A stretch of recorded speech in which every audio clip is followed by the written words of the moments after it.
Good morning, students. In this lecture series of hydraulics engineering, today we are going to discuss about the dimensional analysis and similitude. Okay, so let's start with the dimensional analysis and similitude. Introduction. Many practical real flow problems in fluid mechanics can be solved by using equations and analytical procedures. However, solutions of some real flow problems depends upon heavily on experimental data.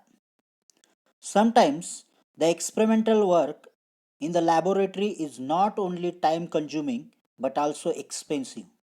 So the main goal is to extract maximum information from fewest experiments. In this regard, dimensional analysis is an important tool that helps in correlating analytical results with experimental data and to predict the prototype behavior from the measurements on the model. So, what are the dimensions and units for the different concepts are here. In dimensional analysis, we are only concerned with the nature of the dimension, that is, its quality, not its quantity. Dimensions are properties which can be measured, for example, mass, length, time, etc.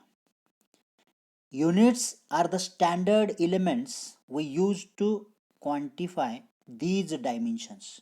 For example, kg, meter, seconds, etc. That means for dimensions and units, mass we can measure in kg, length we can measure in meter, and time we can measure in seconds. Okay, so mass, length, and time are the dimensions, and kg, meter, seconds are the units. The following are the fundamental dimensions. Okay, so mass, length, and time, kg, meter, second, that is MLT, mass, length, and time. Okay, these are the fundamental dimensions, mass, length, and time. Okay, then secondary or derived dimensions. Secondary or derived dimensions. Secondary dimensions are those quantities which possesses more than one fundamental dimensions. For example, first geometric area, that is meter square. Okay, so L square, and volume meter cube, that is L cube. That is the MLT are the fundamental dimensions, and secondary or derived dimensions we can measure first geometric area in meter square, that is L square, and volume meter cube, that is in L cube. Okay, second kinematic. So velocity we can measure meter per second, that is length upon time. So L into t raised to minus 1. And second acceleration we can measure meter per second square. So L divided by t raised to t square, that is equal to L into t raised to minus 2. These are the derived or secondary dimensions. And third, dynamic force we can measure in Newton, that is ml divided by t, that is m into L into t raised to minus 1. Okay, and density kg per meter cube, that is m divided by L cube, that is mass and length. Okay, so m dot L cube minus cube, these are the secondary or derived dimensions. Okay, so such like that you have to find out some dimensions for the following concepts such as stress, pressure, work, power, kinetic energy, kinematic viscosity, surface tension, angular velocity, momentum, and torque. Okay, by using the fundamental dimensions, you have to solve for the secondary or derived dimensions. Okay, use of dimensional analysis. As we already discussed about the dimensional analysis, we have to study about the uses. Okay, so what are the uses of dimensional analysis? First, to conversion from one dimensional unit to another. That means we have to use for conversion from one dimensional unit to another dimensional unit. Second, checking units of equation, that is dimensional homogeneity. Okay. Third, defining dimensionless relationship using Rayleigh's method and Buckingham's pi theorem. Okay. And four, model analysis. These are the uses of dimensional analysis. Then we will discuss about the similitude and similarities. What is difference between these? Similitude or similarities? Similitude is defined as the similarity between the model and prototype. Similitude is defined as the similarity between the model and prototype in every aspect, which means that the model and prototype have similar properties. Types of similarities: first, geometric similarity, in that length, breadth, depth, diameter, area, volume, etc. Then second, kinematic similarity, velocity, acceleration, etc. And third, dynamic similarity, we have time, discharge, force, pressure, intensity, torque, power. Okay, these are the similarities. Okay, similitude is defined as the similarity between the model and the prototype in every aspect. Okay, then first, geometric similarity. Geometric similarity is said to be exist between the model and prototype if the ratio of all corresponding linear dimensions in the model and prototype are equal. That is LP divided by LM equal to BP divided by BM equal to DP divided by DM equal to LN. Okay, so AP divided by AM equal to LR square, Vp divided by Vm equal to Lr cube, where Lr is scale ratio. Okay. Then kinematic similarity. The kinematic similarity is said exist between model and prototype if the ratios of velocity and acceleration at corresponding points in the model and at the corresponding points in the prototype are the same.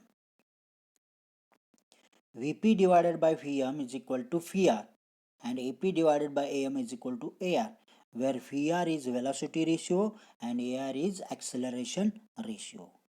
All the directions of the velocities in the model and prototype should be same.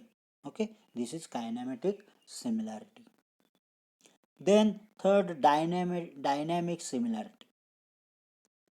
The dynamic similarity is said exist between model and prototype if the ratios of corresponding forces acting at the corresponding points are equal. That is, force for prototype and force for model equal to force ratio. Fr is the force ratio. Force for prototype and force for model is equal to Fr is the force ratio. It means for dynamic similarity between the model and prototype, the dimensionless number should be same for model and prototype. Model and prototype. Okay.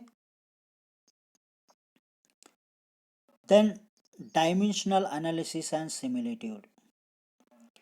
Many problems of interest in fluid mechanics cannot be solved using the integral or differential equations. Wind motions around a football stadium, the air flow around the deflector on a semi truck, the wave motion around a pier or a ship, and air flow around aircraft are all examples of problems which are studied in the laboratory with the use of models. A laboratory study with the use of models is very expensive. However, and to minimize the cost, dimensionless parameters are used. In fact, such parameters are also used in numerical status for the same reason.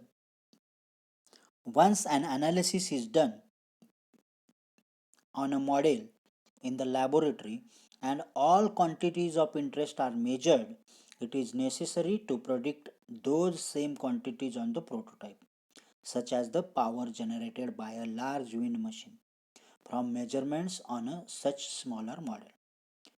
Similitude is the study that allows us to predict the quantities to be expected on the prototype from measurements on a model.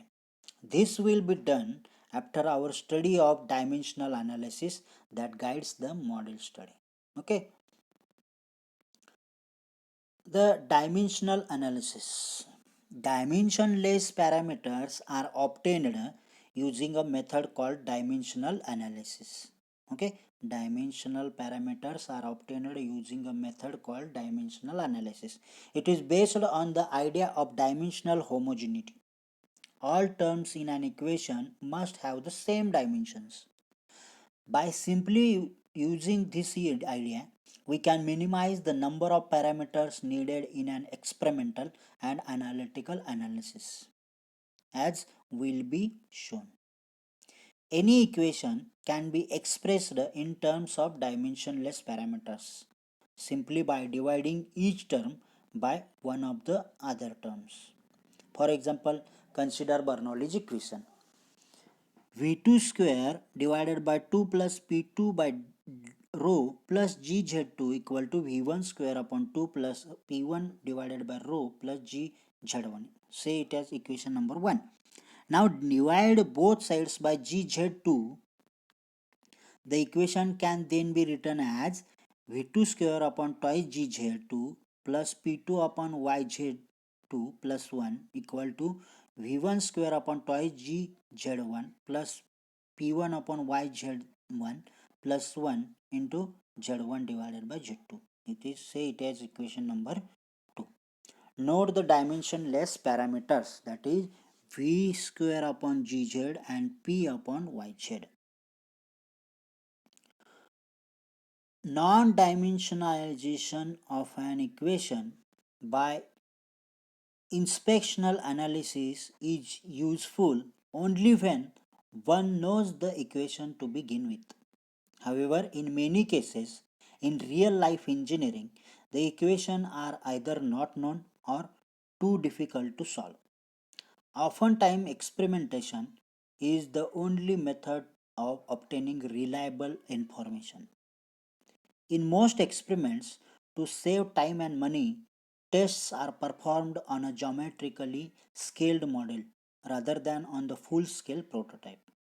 In such cases, care must be taken to properly scale the results. We introduce here a powerful technique called dimensional analysis. While typically taught in fluid mechanics, dimensional analysis is useful in all disciplines, especially when it is necessary to design and conduct experiments. You are encouraged to use this powerful tool on other subjects as well as not just in fluid mechanics. The three primary purposes of dimensional analysis are: first, to generate non-dimensional parameters that help in the design of experiments, okay, and in the reporting of experimental results.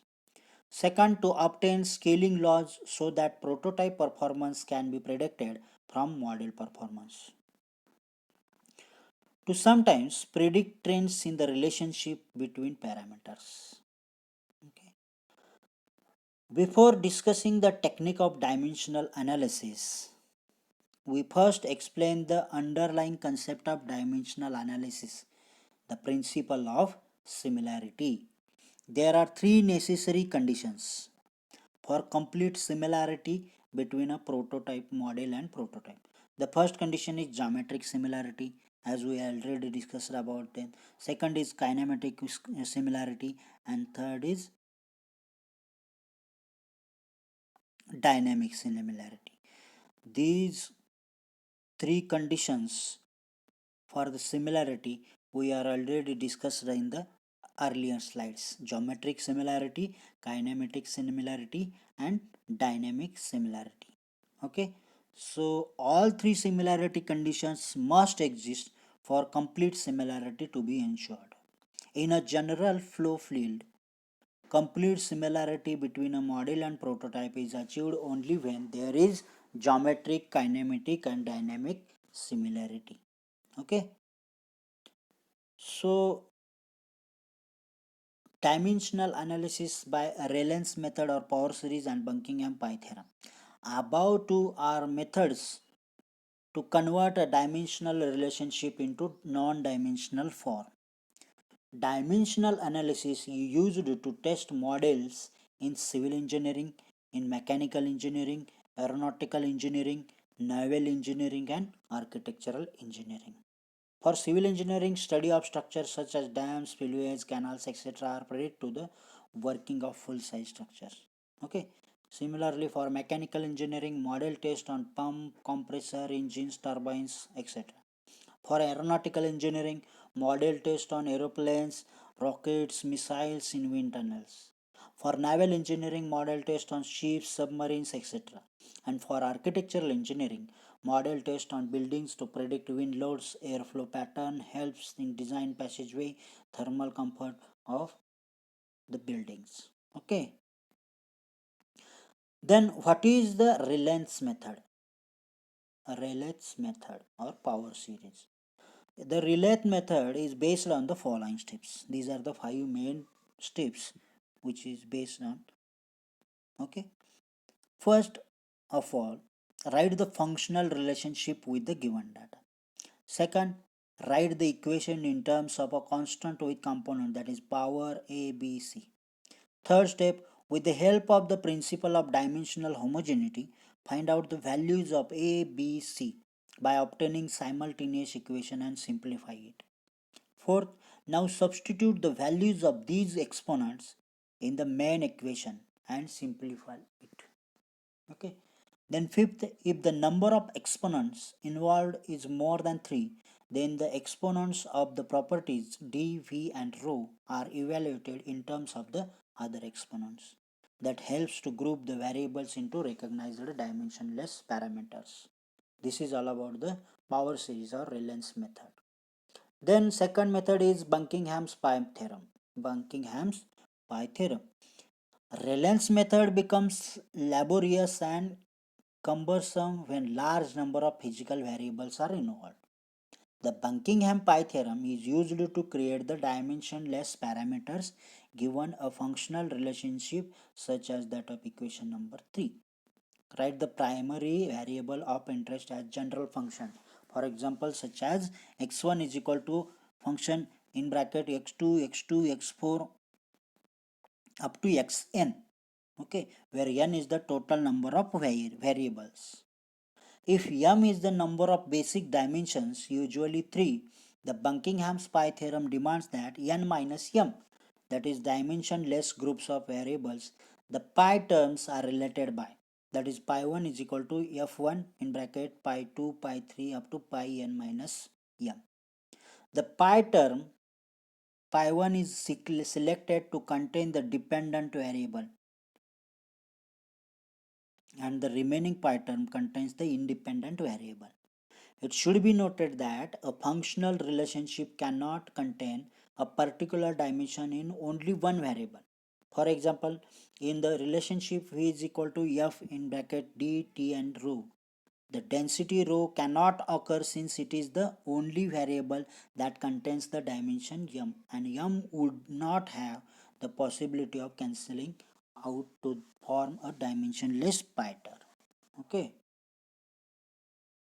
Then what are the steps for Buckingham's pi theorem? There are followed steps when applying the Buckingham pi theorem are. First, write the dependent variable as a function of the n minus 1 independent variable. This step requires knowledge of the phenomenon being studied.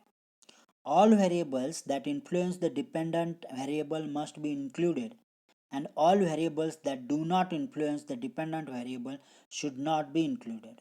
In most problems, this relationship will be given. Second step, identify the m repeating variables that are combined with the remaining variables to form the pi term. The yum variables must include all the basic dimensionless present in the n variables of the functional relationship, but they must not form a dimensionless pi term by themselves. Note that an angle is dimensionless, so it is not a candidate to be a repeating variable. Combine each of the n minus m variables with the repeating variables to form the pi term. Step 3 is carried out by either inspection or by an algebraic procedure. Then fourth step, write the pi term containing the dependent variable as a function of the remaining pi terms. And the last fifth, suitable non-dimensional group results when repeating variables are chosen as geometric properties such as length, a fluid property such as density, and flow characteristics such as velocity. Okay, so the dimensionless term with its common name is listed as follows. For Euler's number, delta p divided by rho v square is equal to E. Froude's number Fr is equal to V upon under square root Lg.